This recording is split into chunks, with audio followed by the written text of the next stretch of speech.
are back and we are open for business, and we are here with the president of the Green Circle Realty, the president, Mr. Billy Dominguez. Thank you, Billy, for coming over to the show. Good afternoon, Cesar, and it's nice to be here. Okay, we have been talking about sales and entrepreneurship in the past, in the previous episodes of the show, but you are actually introducing, or you have introduced a long time ago, this concept of salespreneurship. What exactly is salespreneurship? Yeah, salespreneurship is basically the beautiful mixture or combination of the salesman's aptitude of any seller or any agent combined with the business sense or business acumen of an entrepreneur. So it's really a good combination because we all know there are salespeople who are not entrepreneurial and there are entrepreneurs who are not sales-oriented. So to be successful in business, either in sales or in traditional business, I have discovered and I have really applied what I call the salespreneurship.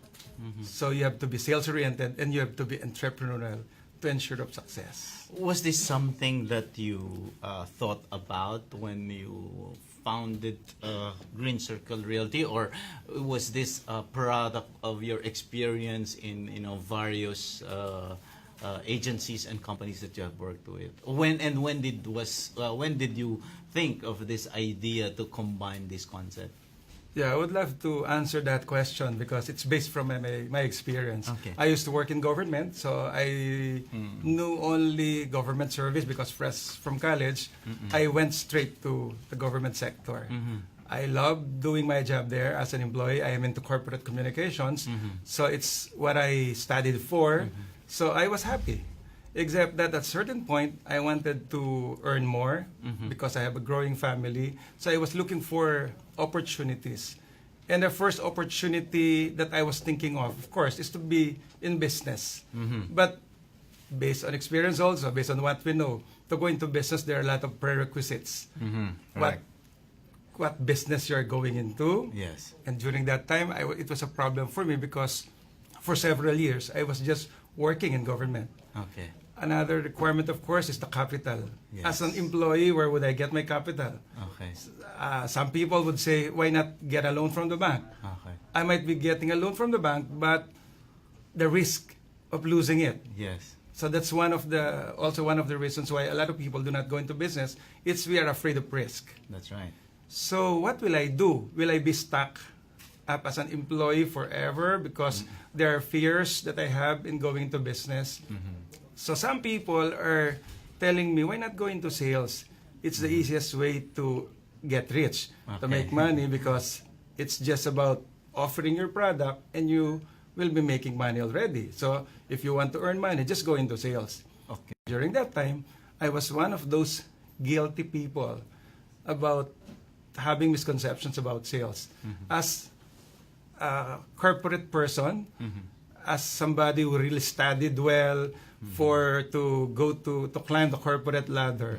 During that time, I had a misconception about sales that it's just a part-time job. It's just being ventured into by people who cannot find a regular job. Okay, yes. So, yes, honestly, I guess after today, a lot of people look down on sales. But before you continue your story, Billy, you said that you worked with government. How long did you work with government before you thought of going into sales?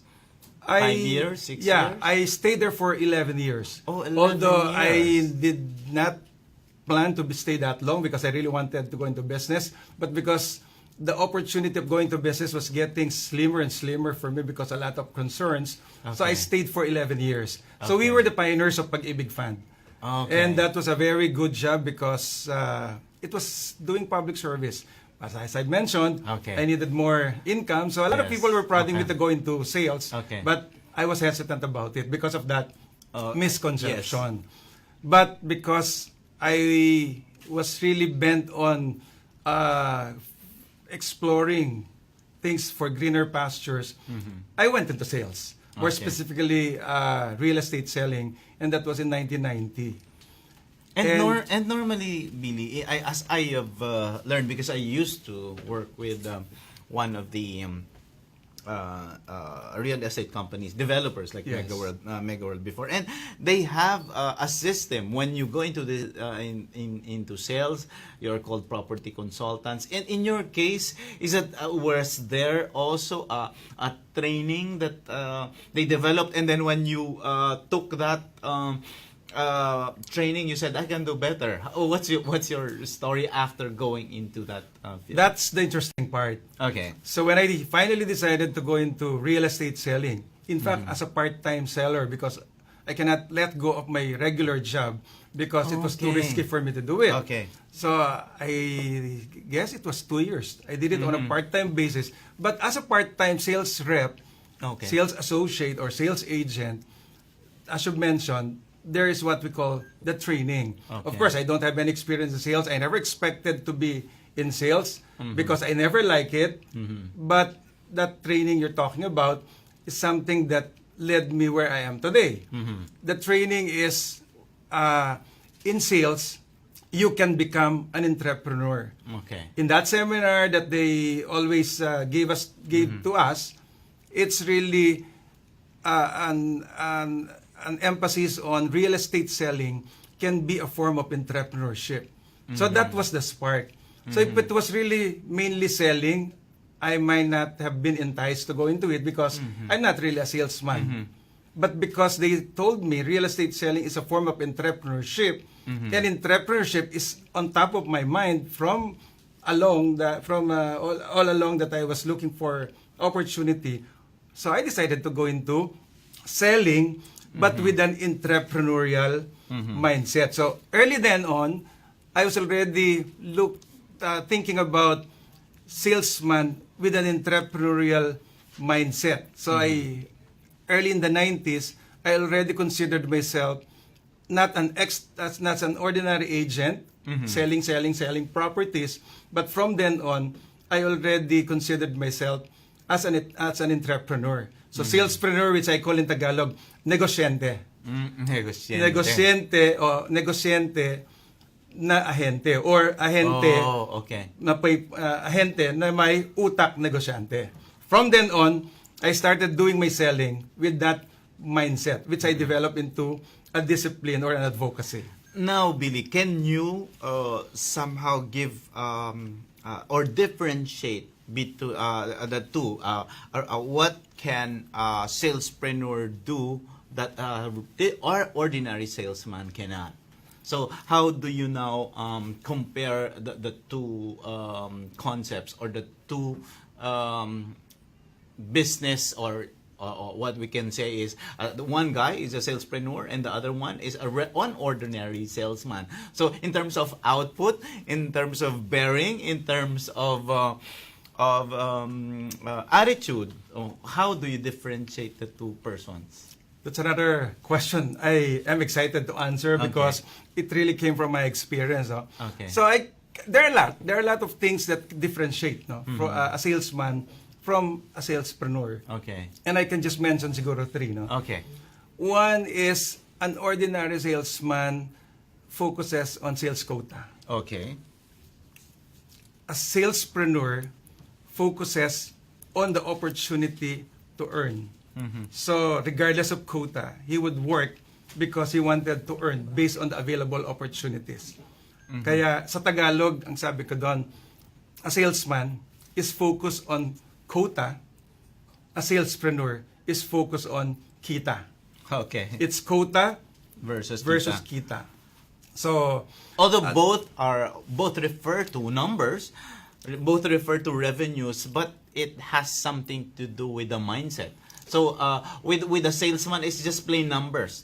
But with the salespreneur, you're saying it's about the opportunity to sell more or earn more. Yeah, applied in reality, we have a lot of salespeople because they're given quotas. They just work based on the quotas. After hitting the quotas, they automatically stop. Okay. That's why they're just like employees who have fixed income because they're just focused on the quota. A salespreneur, just like a traditional regular entrepreneur, after hitting the quota, if there's still an opportunity, they still work. Okay, They still earn interesting. more. That's why it's really based on opportunity, because after all, sales is an opportunity-based job, but a lot of salespeople are being slaved by a quota Okay. because they are being rated for hitting the quota, they're being awarded for hitting the quota, but salespreneurs are not happy with just the quota because they see a lot of opportunities. It's like any successful entrepreneur. Okay, one is quota, the second one would, and the third one would be... The second, I guess, it's a salesperson, an ordinary salesperson. He just focus on selling as an individual. So, ibig sabihin, diba? I can do it because I am a good salesman. So I can sell based on my quota. A salespreneur works with a lot of people, with a lot of connection, with a lot of network to expand his opportunity to sell. That's why he meet a lot of people, he connects with a lot of people, and eventually puts up an organization that can bring in more sales, bring in more opportunities, bring in more income. So he does not work alone. He works in an organization or in a network. I guess his philosophy is, in this business, if you're not really not working well, you are not working. That is the salespreneur's mindset. Okay, interesting. And I was amazed that you grew the business from 12 salespeople to hundreds. How many exactly are they now in terms of your Right number? now, I have 8 sales directors in my Okay. company, and 8 the sales directors have around an average of 5 sales managers, and we have plenty of sales associates down there. So it's hundreds of salespeople working as salespreneurs today. So that's why I grew the company that fast. It's because of the salespreneurship thing. I was organization-oriented rather than individual-oriented in selling. And all the people that I trained or worked with me as salespeople, who are now also sales directors, sales managers, also embrace the concept of salespreneurship. So we are all getting bigger and bigger today because of that organizational concept. Now, Billy, when you, of course, you continue to grow the business, and when you do specific trainings, when you invite this ordinary salesmen to become salespreneurs, what is the how do you conduct your training programs? What's the business model? Is there a special curriculum that you do, a special training program of salespreneurship that they have to undergo for them to be certified as salespreneurs? Yes. Okay. For our basic program, our accreditation program, or their first entry to our Green Circle Realty, I have 3 components of the session. Okay. There are a lot of things that you can say, but on a half-day seminar, we offer it for free. We can really have them motivated because of 3 things. Because we're assuming they don't have experience. They're just looking at it as a part-time job. Or some people are just really curious about it. So we want to arouse their interest for joining or going to our session. So number 1, we provide them the product knowledge. Okay. So they may not be in the business or they may not know about real estate, but with a basic product knowledge that when they get started, what they would sell and what will be the advantages or features of the product that they're selling, at least they can start. Okay. Number 2 is we give them the process, more specifically the sales process, because most of them do not have any experience, they're not exposed into sales, or they just went for curiosity. At least they get the basics from prospecting, qualifying, briefing, tripping, and closing sales. Of course, we cannot offer it full length, but they can have the basic just to get started quickly. Wow. And finally, the more important or the most important among the 3, it's what I call the mindsetting. Because we all know you may have the knowledge, you may have the process, but you have a very negative mindset.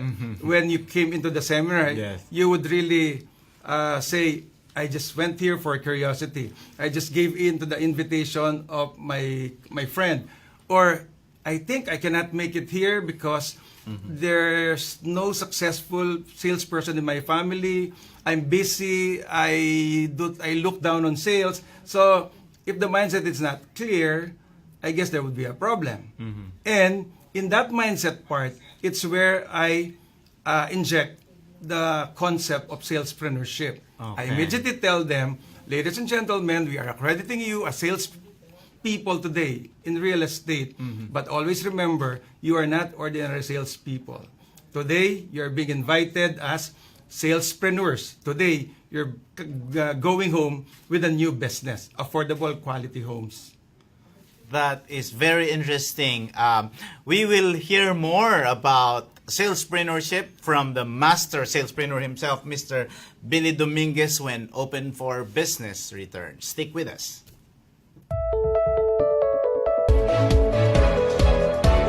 We're back in Open for Business, and with me is the president of Green Circle Realty, the master salespreneur, Mr. Billy Dominguez. You mentioned earlier, Billy, about what you defined what salespreneurship and the qualities that salespreneurs should have. Now I'm interested with the results. So, of course, you made this. You came up with a business model. You applied it in your business. Can you tell us of the dramatic impact of the results of and the achievements of your company, and how you were able to transform the organization using this salespreneurship model? Okay, so as I mentioned in that video, Green Circle started in July 2006. Okay. I just got 12 people to join me, enticing them, just join me and let's explore this together. Okay. So today, as you mentioned earlier, we're now hundreds of salespeople in the whole of Green Circle Realty. And that is basically salespreneurship, because what I did as an individual during that time, where I focus on organizing people, training them to become salespreneur. Today, they are all salespreneurs. That's why they call me that master salespreneur. I guess that moniker being offered to me or being addressed to me now as salespreneur, a master salespreneur. It's because after becoming a salespreneur myself, I was able to be an instrument in mentoring some of these very successful salespreneurs today. And they are now paying it forward. So they are now developing their own batch of salespreneurs. So that made Green Circle, not just from 12 people to hundreds of people. It made Green Circle Realty for the past 12 years the #1 sales network in the industry we're moving right now. More specifically, in the real estate project that we're focusing on. Okay. And speaking of real estate, it's very, very competitive. Yes. We know that a lot of there's of course a lot of Filipinos, even the OFWs, really save a lot for Yes. real estate. What is the market of Green Circle, and what do you think are the major features and benefits of your products? And then, as you said, salespreneurs have to have product knowledge. Yes. With the portfolio of Green Circle, what is it that you are offering to the market today? I guess we're fortunate that our concept of salespreneurship was matched with the market that we are serving. No? So with the many salespreneurs that we have developed, we have as market the middle income and above middle income employees or workers, Pinoy workers. That Correct. includes OFWs, government and private employees here, especially the rich sector, which is the BPO sector. So we're And they're the major contributor in the yes, Philippine OFWs economy. and BPOs are the major contributors to the economy, and they happen to be our niche market. Wow. Okay. And with salespreneurs who are plenty and very aggressive because of that concept of they're opportunity driven than just quota driven. So reaching out to this very rich market of OFWs and BPO employees makes our business very exciting. So we just partnered with a developer, property company of friends, who developed a major real estate project in the Cavite area, yung Lancaster New City, Okay. which is really a self-contained community for the middle income and above middle income employees. It has a lot of features that would make it really a family-friendly city, which we call, because it has, of course, the facilities of a first-class community, despite its being very affordable. And it became very accessible now because of the infrastructures that are being done by the previous and the current government. So it's Cavite, for instance, but it's really 20 minutes away from Metro Manila, from the Mall of Asia area. It's 20 minutes away. So if you're looking for a good property that is easy on the pocket, and a starter house can cost 9 to 10,000 pesos monthly. It is a 2 to 3 bedroom unit. If you would compute that further, that would be equivalent to 2 cups of a signature coffee. Just save on too much coffee, too much food chain products, or some penchant for gadgets. You can easily buy a house here. So that was the product. That's the product we're focusing on. And our entrepreneurs are really trained to do that. So the business became very successful. Now, you said, Billy, that of course your market would be the middle income segments, and also you mentioned about the niche market of the OFWs and the BPO sector. My question is, have you noticed, and if you noticed, consumer behaviors or lifestyle changes? What are these? And what is the impact of these changing consumer behaviors to your product? And how will these salespreneurs adjust and provide them these services? A lot of changes are being noticed in the industry today. Not only in real estate, but in all other businesses that we know of. But for me, I can mention 2. One is about the entry of technology.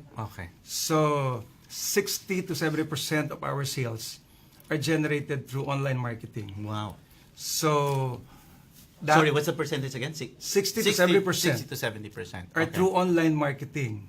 So the second change now is really we've attracted the younger group, the millennials, into the real estate selling business. Not the millennials or the sileniors, but the millennials. Or the millennials.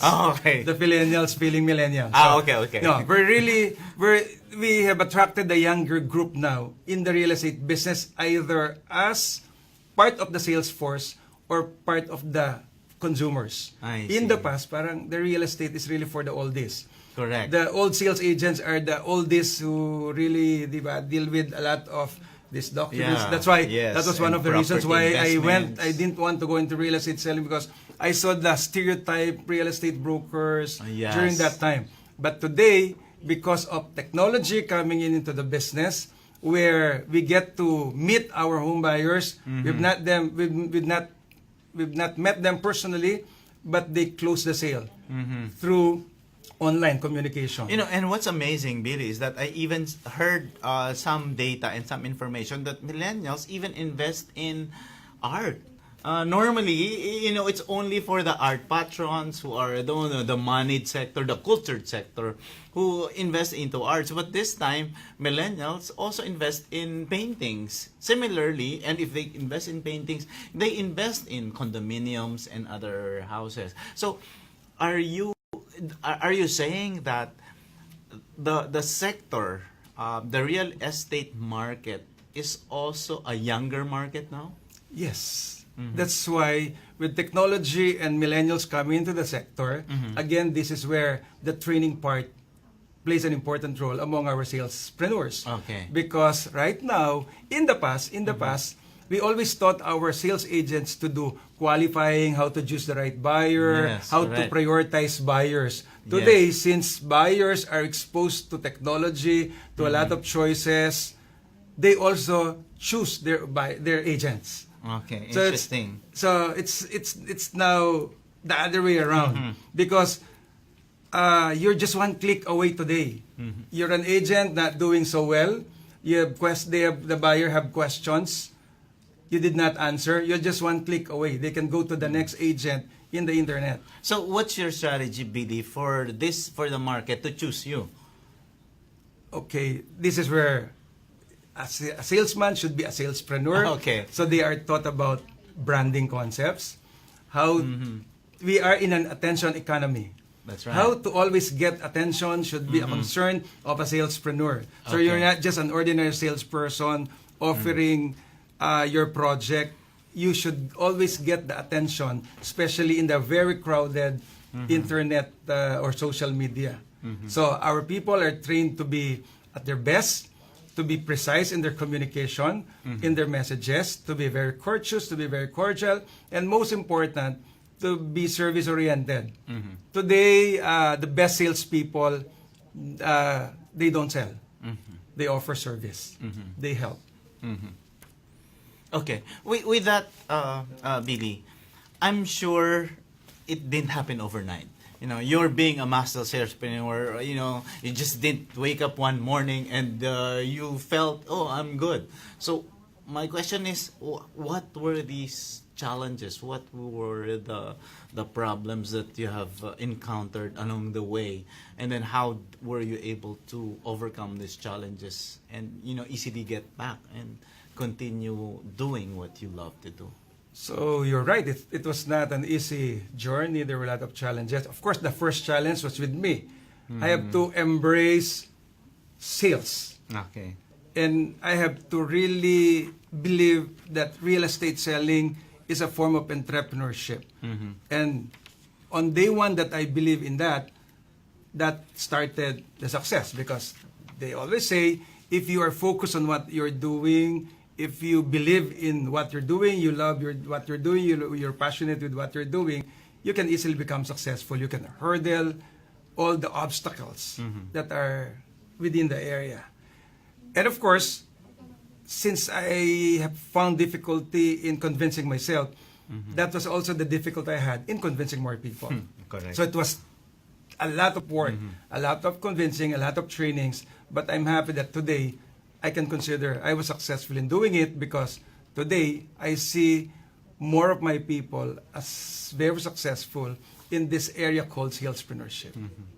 Do you also have in the dealing of the business? Do you have inspirations? Like in a lot of salespeople and a lot of entrepreneurs look up for other businessmen or other key figures in the industry who try to replicate what they do. So in your case, Billy, what is your inspiration? You know, what drives you every day?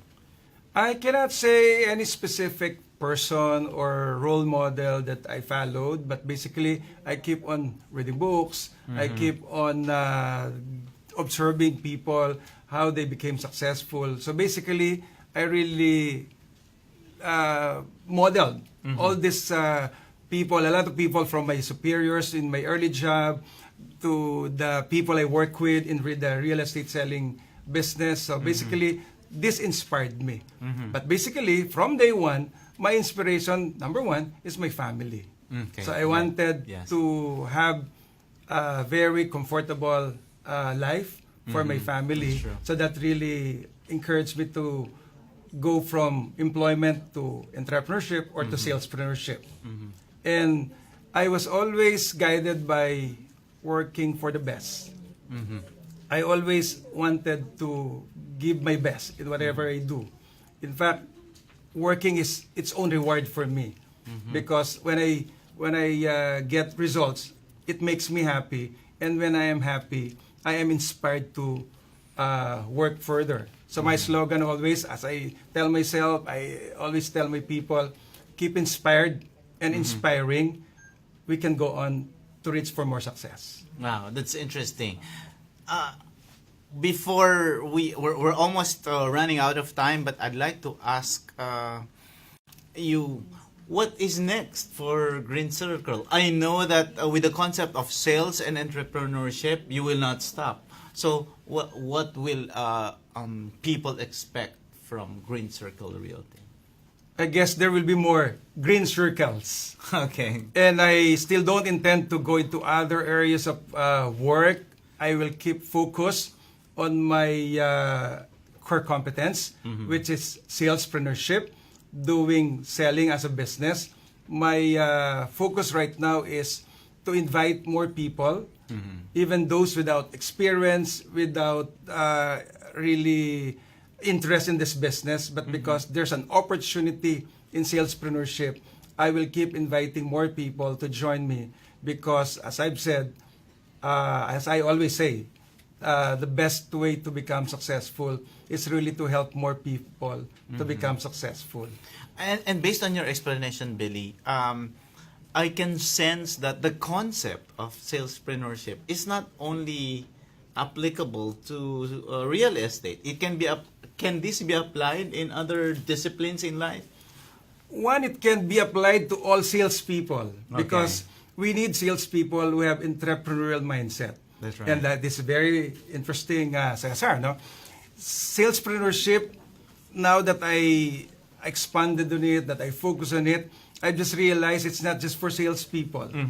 It's also for employees. Imagine employees with the mindset of a salesperson, always ready to sell their companies. Either you are a security guard, you're a messenger, you're an accounting staff. If you have a salesman's mentality, you're always focused on selling your company. And if you have the entrepreneurial mindset, as if you own the company, how lucky would be the employers to have salespreneurs in their companies. That's why I would like to propagate it even to students at an early stage. Whatever endeavor that they would go into, if they are sales-oriented, they are always influencing other people to go where they want to go. And if they are enterprising, which by the way, I failed to mention, one of the parts of requirements of being a salespreneur, you're focused on your business model. A lot of salespeople earn more, but they end up broke later on because they don't do their business math. And salespreneur, they always do their business math that makes them successful all the time because their money goes into a lot of areas.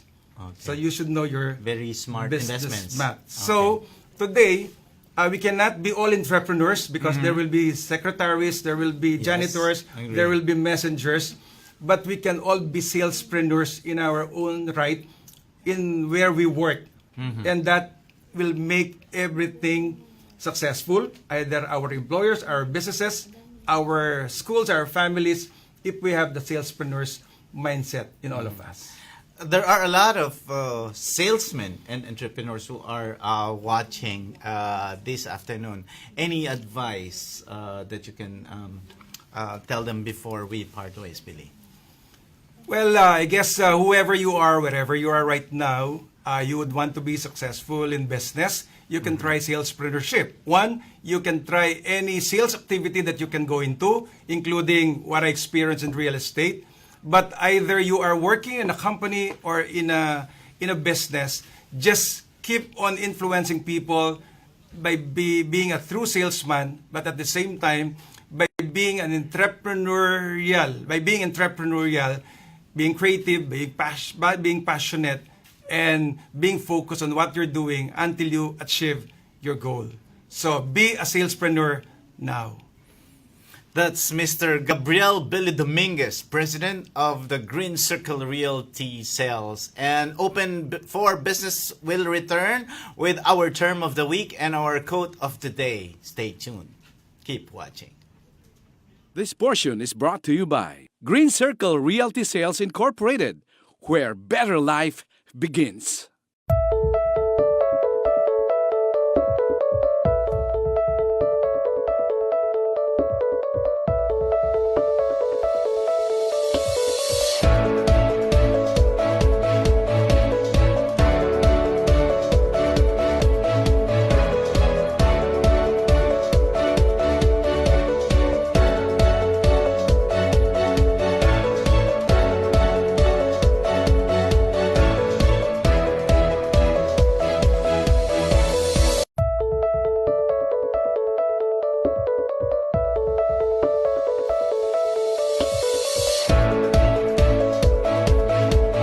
Open for Business is back. In our term of the week, you take a refresher of business terms to make you updated, more informed, and ready to make smarter business decisions.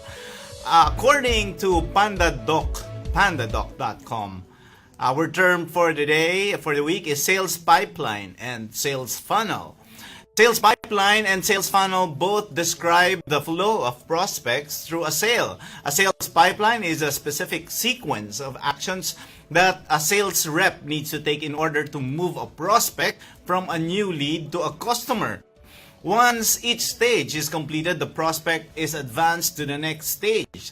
Sales pipelines allow sellers to keep track of the status of every deal and understand whether they have an appropriate distribution of deals in order to meet their sales targets. A pipeline report shows the value and quantity of all deals in each stage of the pipeline at the moment when the report is run. Unlike a sales pipeline, which focuses on the set of actions taken by sellers, a sales funnel visually communicates the conversion rates of prospects through the pipeline stages. It's called a funnel because of its shape, wide at the top as prospects enter, then increasingly narrow as they are disqualified or decide not to buy. We end our webisode with a quote of the day. Our quote of the day comes from Seth Godin, an American entrepreneur, best-selling author, and speaker. In addition to launching one of the most popular blogs in the world, he has written 18 best-selling books, including The Deep, Linchpin, Purple Cow, Tribes, and What to Do When It's Your Turn, and it's always your turn. He said, doing what you've been doing is going to get you what you've been getting. Thus, it is not enough to just try harder. You have to try different things if you want a different or better outcome. Join us again next Saturday, 5 p.m. Philippine time, for another episode of Open for Business, where we discuss business information, deliver the latest business news to keep you informed and open for business and be ahead of the curve from vision to action. You're on Facebook Live on Eagle News. And you can watch us again in the video section of the Eagle News Facebook and on eaglenewslive.com. Also visit postinglive.com for news and updates on Open for Business. Catch me later at 9 p.m. and every Wednesday, also at 9 p.m. on Net25's Eagle News International, as I report more business news here and around the world. For Open for Business, this is Cesar Vallejos. Have a great day.